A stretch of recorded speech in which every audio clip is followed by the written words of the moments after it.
All right, lesson 5. The last Yama is Aparigraha. Can you feel the meaning of that word? Graha. In English it's grabbing. In Dutch it's grijpen. Graha, aparigraha, not grabbing, or non-desire. Now, desire is in fact a tool that helps us fulfill our basic needs. That means that it's important. It is an important tool, it is an important instinct to help us survive. So why is yoga proposing that we refuse to go along with desire? And of course, like with the other subjects we discussed, the answer is somewhere in the middle. It is important that we provide a living for ourselves and the people we take care of and animals we take care of. These needs are driven by desire. The reason why yoga is proposing that we pay attention to our desires is because there are so many superficial desires that are not important, that are not necessary to survive.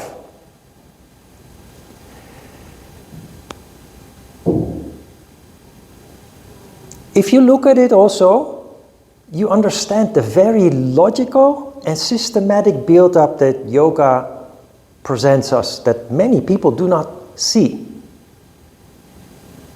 We start with non-violence, we end up with non-desire.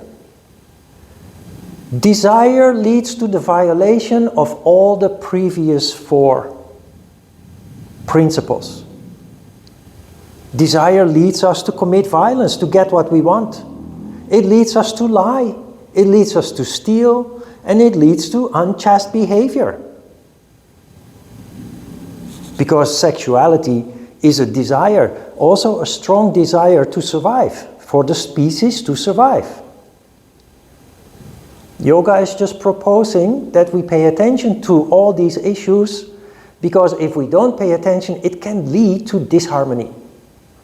If we want to thrive on higher levels of consciousness, if we want a life without conflict and misery, if we want to live a life in harmony with ourselves and our environment, we have to start paying attention to these 5 principles, because subconsciously we are driven to violate them, and it leads to all the problems that we encounter in our lives.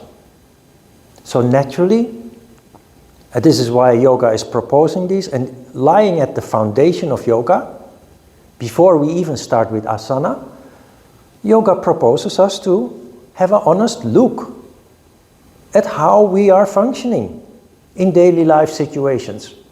That we honestly look at how we have this tendency subconsciously, not deliberately, but subconsciously. If it's deliberate, it amounts to evil.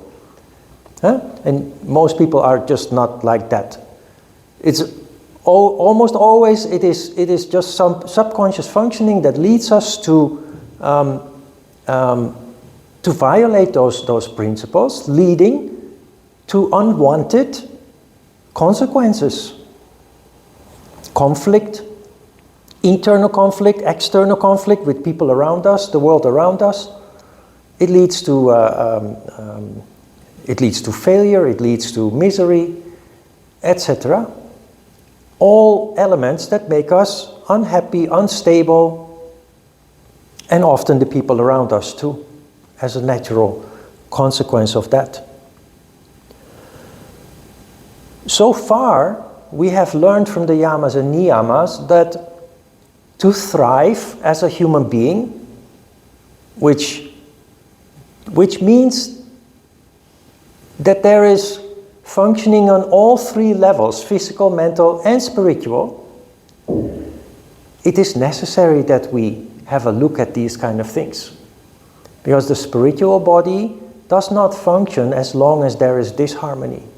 So little by little, in a playful way, not in a fanatic way, but in a playful way, we become aware and then gradually eliminate everything that causes disruption, distraction from our daily lives. It's a slow, gradual process, but it has huge implications, huge change, transformation takes place as a result of that.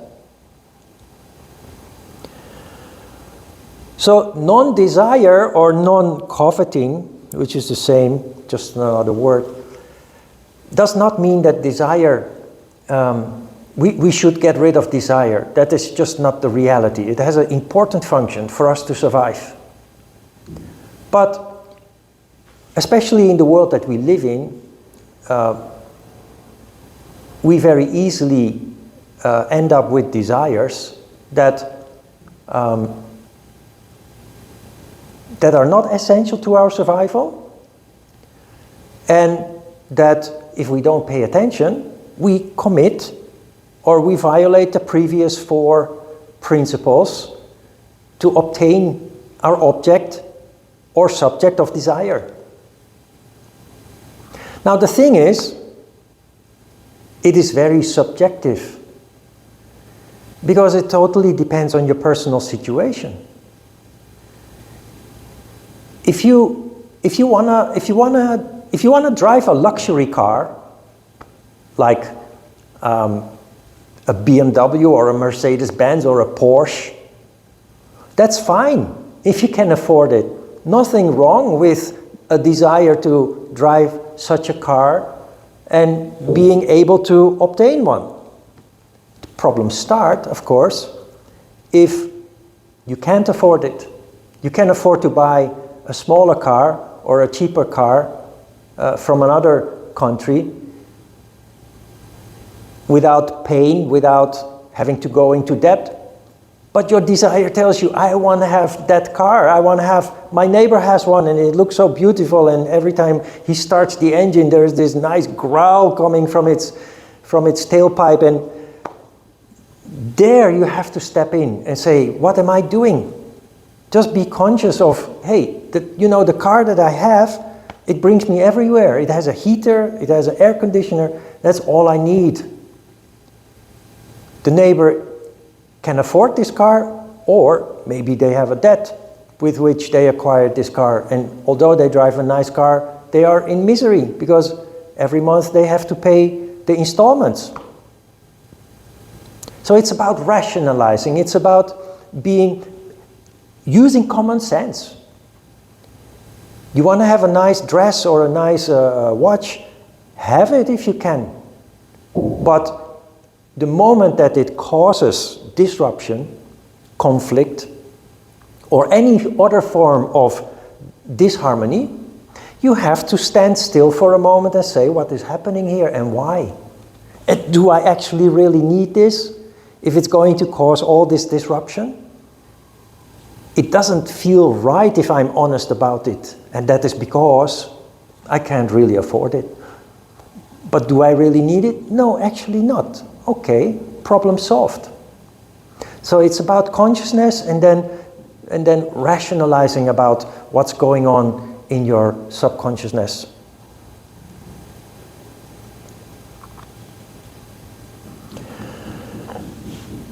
Fulfilling a desire is direct. To oppose the violation that it causes, we replace this desire with a wish. The difference between wanting and wishing for many people is not clear, but there is a huge difference between the two. When you want something, it's something that needs to be instantly gratified. When you wish something, it's a feeling that you carry in your heart. And you hope one day that you may obtain it or achieve it. That is a spiritual function. In the crown chakra, spiritual level, you oversee the process. You know that direct gratification is not possible, is not reasonable. You carry that wish in your heart, and at moments that you are quiet, that you are daydreaming, you cherish your dream. And although you haven't achieved it yet, every time you dream about it, it elevates your spirit, it lifts your spirit, you feel good. And like building a house, you build towards manifestation of your dream. Because in the crown chakra, you have a vision.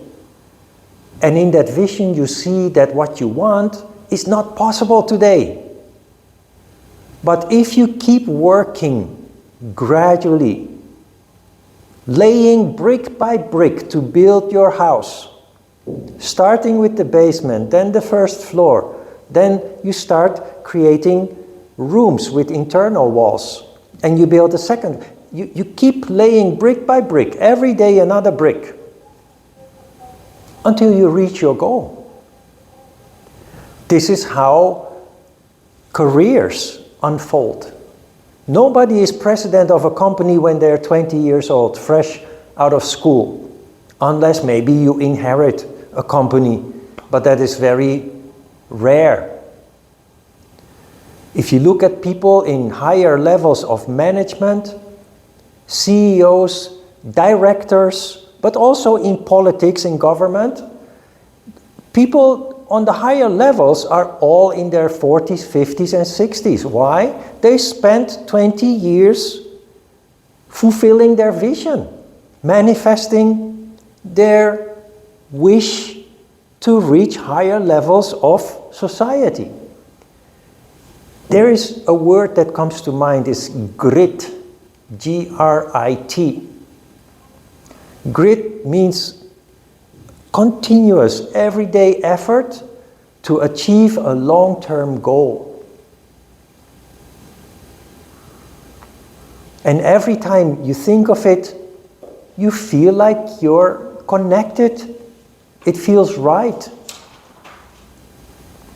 It is how I came to Korea, in fact. I think I have not told you yet about how I came to Korea. When I was 20 years old, I started practicing Hapkido. After I discovered yoga, I practiced yoga for a year. That really helped me to connect with myself. And I asked myself, what do I want? And I had an interest in martial arts, an interest that I had already as a teenager, but never was able to fulfill. So at that time, internet didn't exist. I grabbed the yellow pages and I looked for a martial arts school. And I didn't know yet which direction to go, but I just followed my feeling and I found a Hapkido school. Hapkido is like Aikido, it's very similar. The Chinese characters are actually the same, but Hapkido is Korean, Aikido is Japanese. I became a member of that gym. The gym hired a Korean master to come to Amsterdam. So for several years I practiced with a Korean master. You develop an interest in Korea. At that time the world was not so connected and people had heard of Korea because of the Korean War in the 50s, but nobody knew exactly where it was and what kind of country it was. They knew it somewhere in Asia, like Cambodia, Vietnam, and these days everybody knows, of course. So you go to the library, you get some books about Korean culture. There were at that time 2 Korean restaurants in Amsterdam, close to Central Station, and one a little bit farther away. So you go and try some Korean food, and slowly the dream starts to build.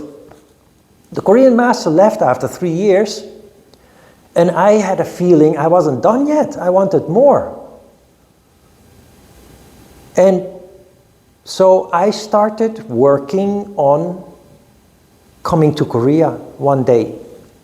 But in the meantime, 7 of my Hapkido buddies, they went to Korea in the first year after the Korean master went back to Seoul. And I was very distraught, I was very sad and very disappointed that they were just going just like that. And I thought, oh my God, I'm not ready yet, I'm not there yet.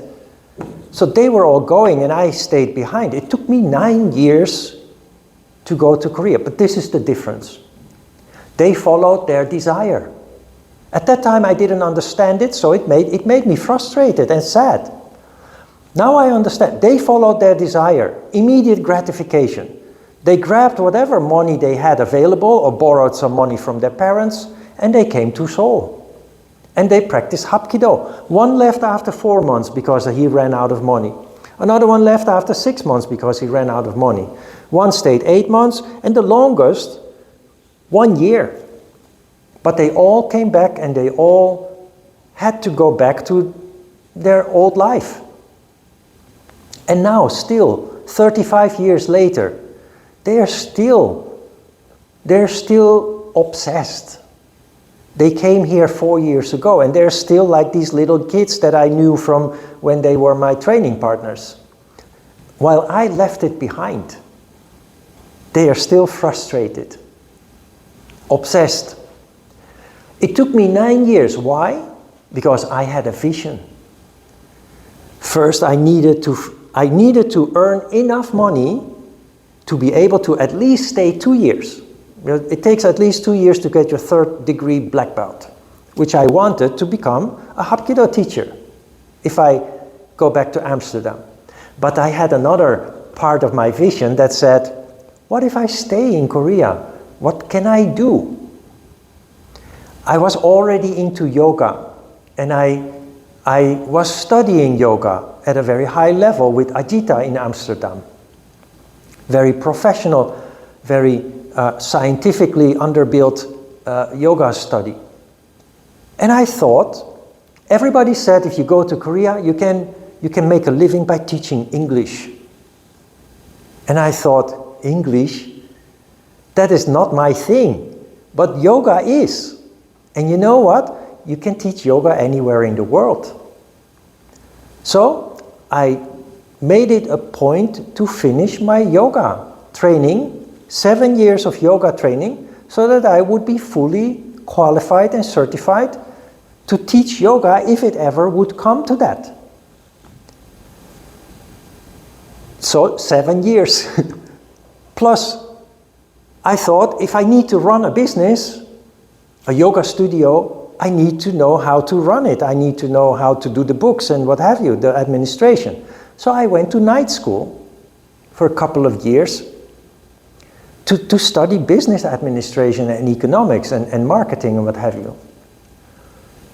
So my Hapkido buddies, they just dropped everything, grabbed some money and a suitcase and they came to Korea and they quickly had to go back. I came here, I had a plan, and that is why it took me 9 years. Now I look back and I see that is exactly what yoga is about and what this subject is about. You have a dream every day. I was having all kinds of jobs to make money, to save money, to come here. I cleaned toilets at the airport, in an old people retirement home. I worked in catering, in the kitchen, washing dishes, cleaning the floor early in the morning before the business opens again. I drove taxis. I had a daytime job also, full-time. And people say, why do you do that? You don't have to do all this. And most people don't want to do these kind of jobs anymore. But I was happy because I had a dream. Because I had a purpose. And that is the difference. That is the difference between wanting and wishing. Wishing is a process. It requires grit, stay on track, keep doing all the preparations that you need to do to eventually be able to do what you deeply in your heart wish to do. So how do you know the difference between wanting and wishing? That is an often heard question. When you want something, it causes a contraction. It causes a tension. But when you wish something, the opposite happens. When you wish something, all the energy channels open up, energy rises up, and you feel enthusiastic about something. You feel inspired. You feel strongly drawn towards something. Remember what I told you about Yubin last week, who was forced to come to the yoga class and other parts of the gym to train to become a professional skier. Huh? And she hated it. But she loved going to school. That is the difference between wanting and wishing. You wish something, you feel happy. You feel enthusiastic, regardless of the steps that you need to take, the time that you have to put in, because you know what you want and you know where you are going. So in the beginning, that is a new concept for most people, but the clue here, the key here is that we learn to follow our feeling. Not what we think is our feeling, but what we really feel. And for that, you learned from lesson 1 when we do asana, that when it doesn't feel good, you must stop doing it. If you stay too long, it doesn't feel good anymore. If you push too hard, it hurts. That is where actually you start to connect with yourself. It starts like that, and it seems kind of superficial, applying it in your asana practice, but it integrates into your daily life situations in a practical way. That is where it starts, following our feeling. So if something doesn't feel good, leads to stress, tension, then it is more likely to be greed, strong desire to have something immediately. But if something makes you dreamy and it makes you feel good, it makes you feel enthusiastic, it makes you feel inspired. And sometimes other people will just say, "You are a fool. Why don't you just live a normal life? Get a normal job. Buy a house. Have a family." That is because deep in your heart you know that that is not what's going to make you happy. Maybe later, first you have to take care of that deep wish that you have in your heart. Because if you don't, when you're older, you're going to regret that you didn't do it when you could. So that was also, I prepared to come to Korea for 9 years, but no mistake, it was very scary to give up my job, give up my house, leave my family, I come from a big family, and go to Korea, into the unknown. I didn't have a contract from a big company that takes care of everything, housing and what have you.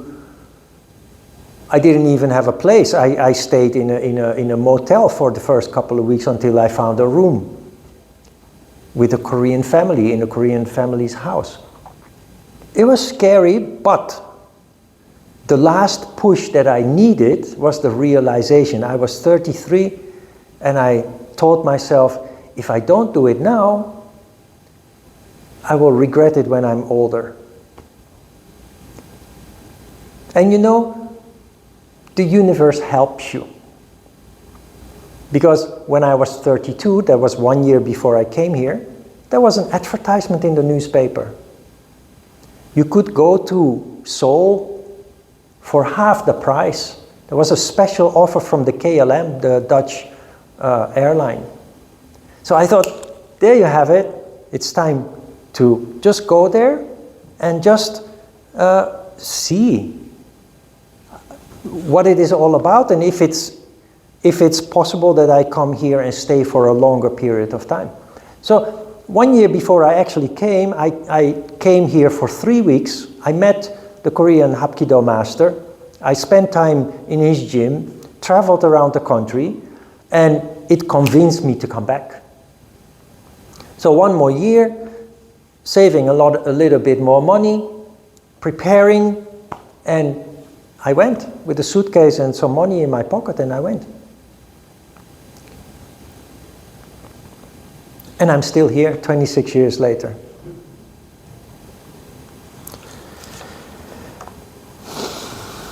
Desire, when unfulfilled, and I'm talking about essential desire, can kill. A baby that is neglected can actually die. They need not only care, but they also need love.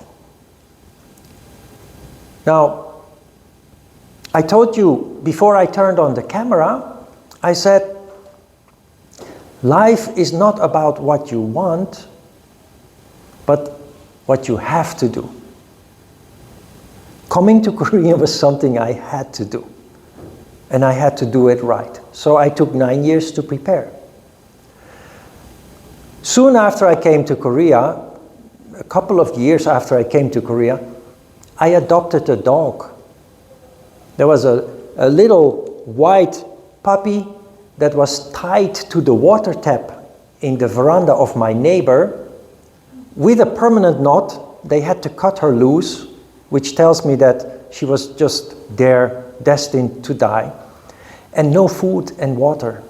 When she pooped, she would turn around and immediately eat her poop. So I said to my neighbor, shall I? My neighbor, in a kind of disgusted way, said, she's sick. And I looked at this dear little thing, and I said, she's not sick, she's dying. Because of neglect. I didn't say that, I didn't want her to feel bad. I said, she's not sick, she's dying. We lived next to each other, so I said, you know, leave her with me, I will take care of her. So she said, I have to ask my son. Her son played in a rock band, guitar, just 17 years old. One night after a concert, just a fan pushed this little, she was only 1 month old, which is too young to be taken away from the mom. Only 1 month old, she pushed this little doggy into his arms. He brought it home, and his mom hated it. And he was too young to have responsibility to take care of it. So I said, you know, I will take care of her. If he wants to see her, we live next door. He can come anytime to play with her or to whatever. He never did. And she became a nice, big, healthy, happy dog.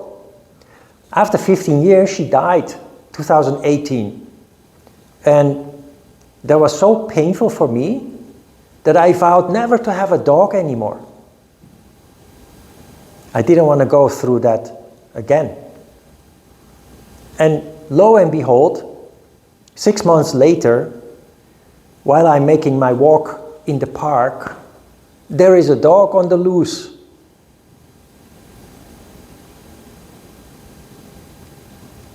The story of this dog is very interesting. At that time I didn't know it, but that enthusiasm came again.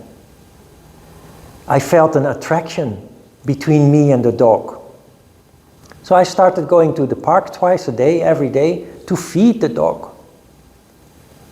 Every day with my red backpack with water, dry food, canned meat, and snacks. I would go there. I thought I will win his trust and then bring him home.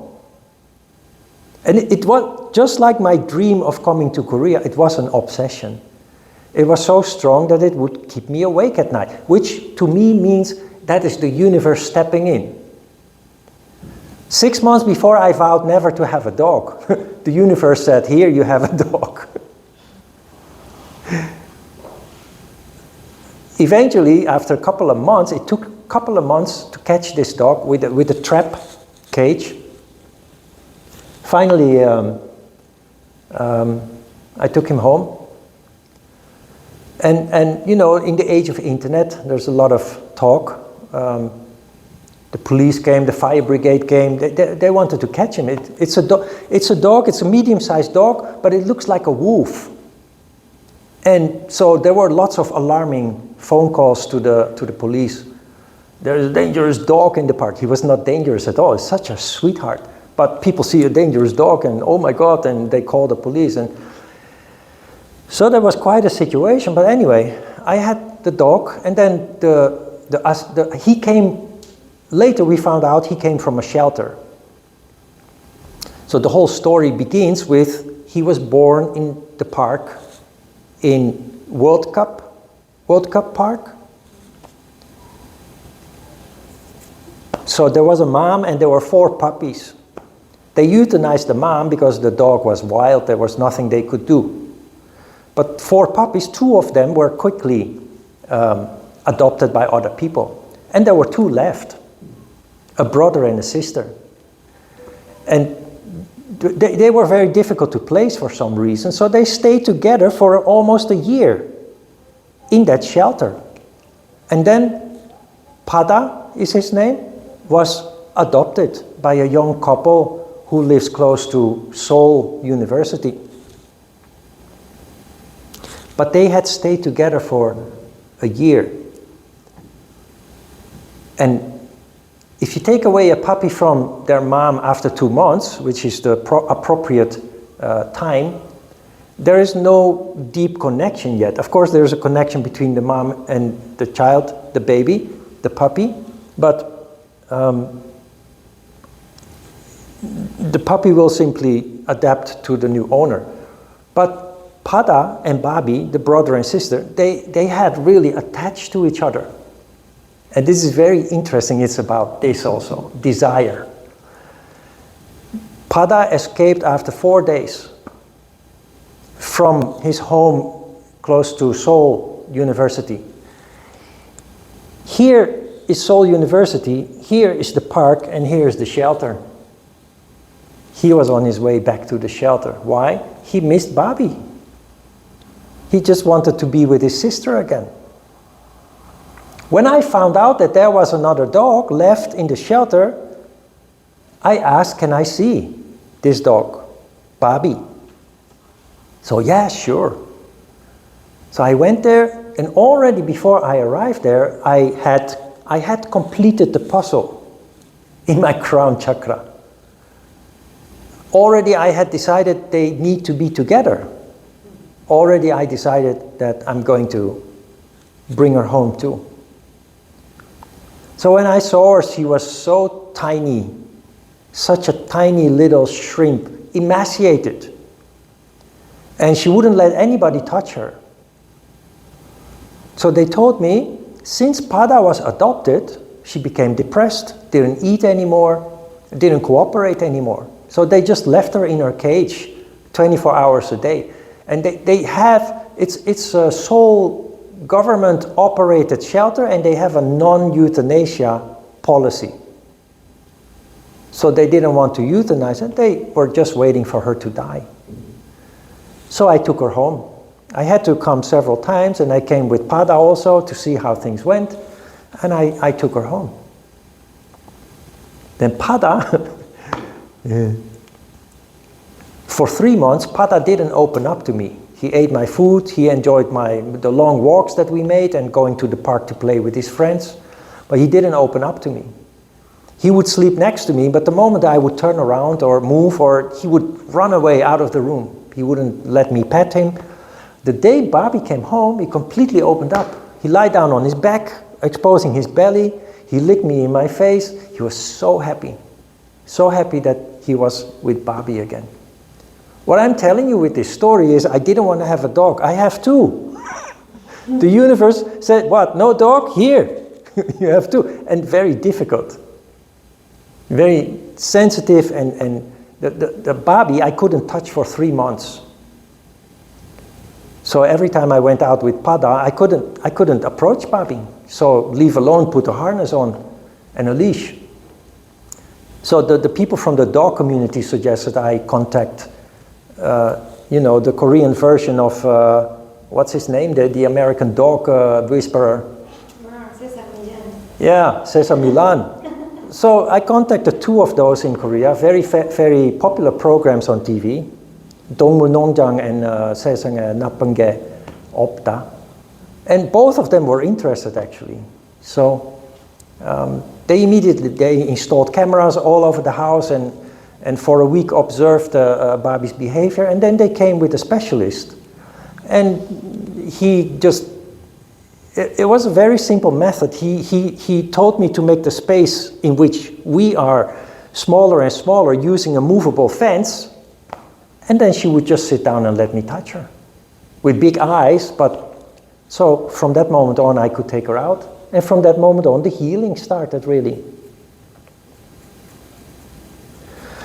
So it turned my life upside down. She destroyed everything. She destroyed electric blankets, she destroyed electric wires,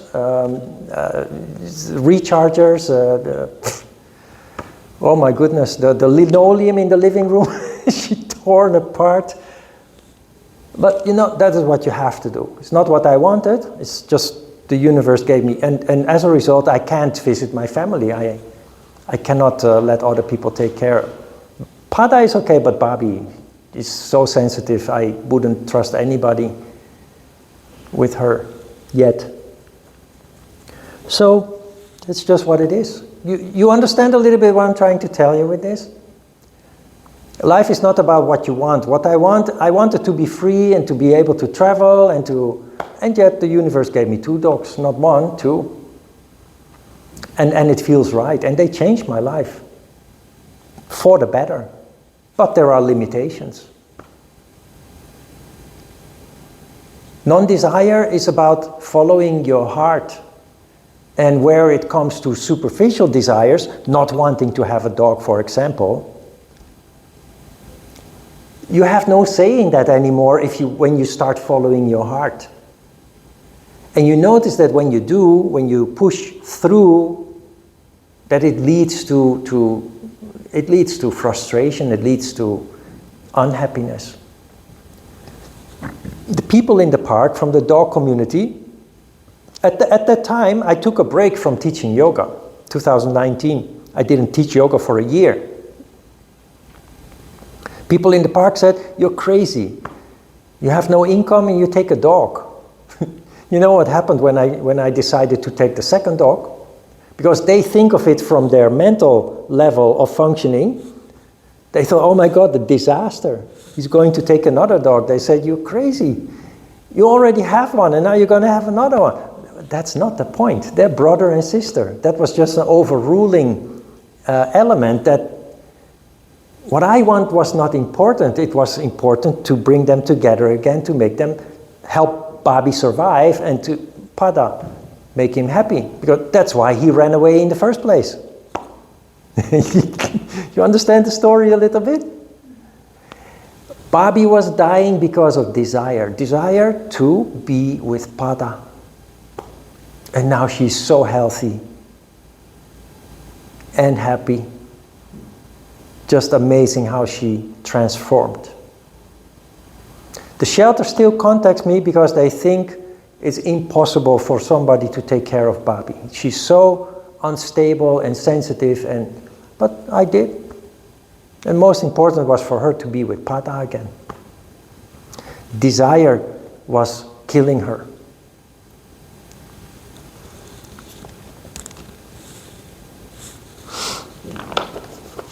You also see same kind of idea when couples are together for decades, when married couples are together for decades, they're in their 80s or maybe early 90s, then one of the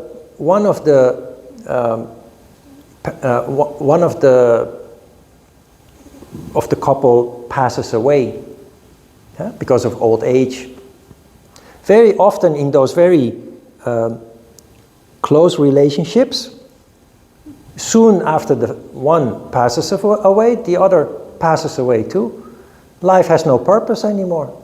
There is a desire to be with that partner, and even if that has to be in death, then so be it. Then in death, then they stop eating and drinking and they just follow their partner. It's also a result of desire.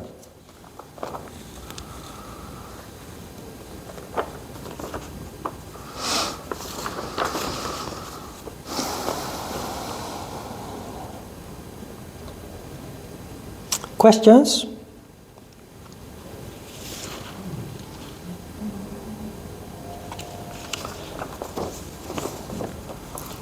Very important when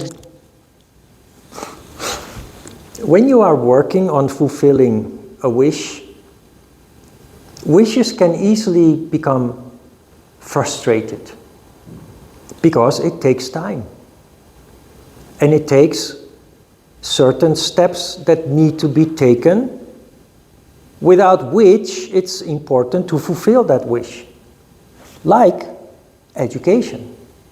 Very often when people start practicing yoga, they become more and more connected with their heart, and they realize that the life that they are living is not exactly where they want to be. We've had many students over the years that have changed their lives. So you have a certain job, for example, you start practicing yoga and you find something in your heart that is not related with your job. So you become passionate about something else, you want to pursue that. You cannot just quit your job from one day to another because you came to the realization that that is not exactly what you want to do with your life. Because it pays your bills. It is what you have trained for and studied for in the past 15, 20 years. And that's at that moment what you do. So, like me taking 9 years to prepare to go to Korea, you need to first carefully prepare for change. If you want to change your career, just stay in the field which you are working, because it gives you a foundation that will allow you to change in the future. So you stay in that field, and in the meantime, you re-educate yourself. You reorientate yourself.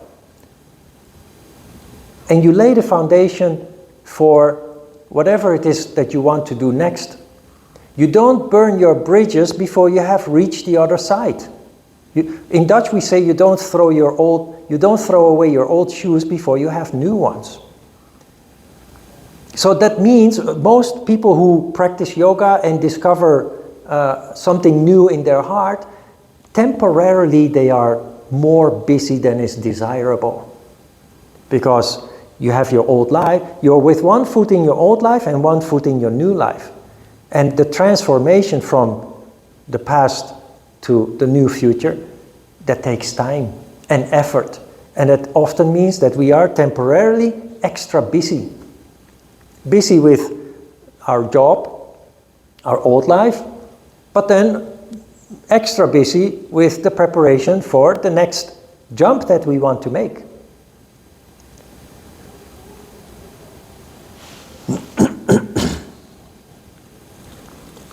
Most important in all of this is that you take care of the fundamentals.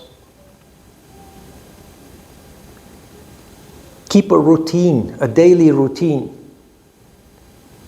Get up at the same time, go to bed at the same time. Keep yourself healthy with proper food, proper nutrition, and regular exercise. Because by maintaining a good basis with routine, proper nutrition and exercise, you allow yourself the foundation, or you keep for yourself the foundation that will allow you to go to the next stage in life. What people sometimes do when they kind of feel stuck in a pattern, in a life, kind of feel stuck where they don't really want to be, and get frustrated about being stuck, not being able to move to the next stage, they then drop everything. And sometimes they start with self-destructive behavior like drinking alcohol, using drugs. But that will in itself assure that you will fail to go to the next stage. And if you look around you in life, in your circle of friends or family or the neighborhood where you live, you can actually see that there are quite a lot of people that are in such a stage in their life where they're just stuck, frustrated, and thinking, deeply believing they're not capable of going to the next stage. And then they end up with that self-destructive behavior. But it becomes a vicious cycle that makes you more and more trapped as a result. So better to keep routine, keep feeding yourself nutritious food and exercising so that you stay in higher spirits. It is in higher spirits that you can't be trapped. Because no matter how trapped you are, you see a way out. And you don't see that way out anymore when you get stuck. That is why taking care of the fundamentals is crucial. Taking good care of yourself is crucial.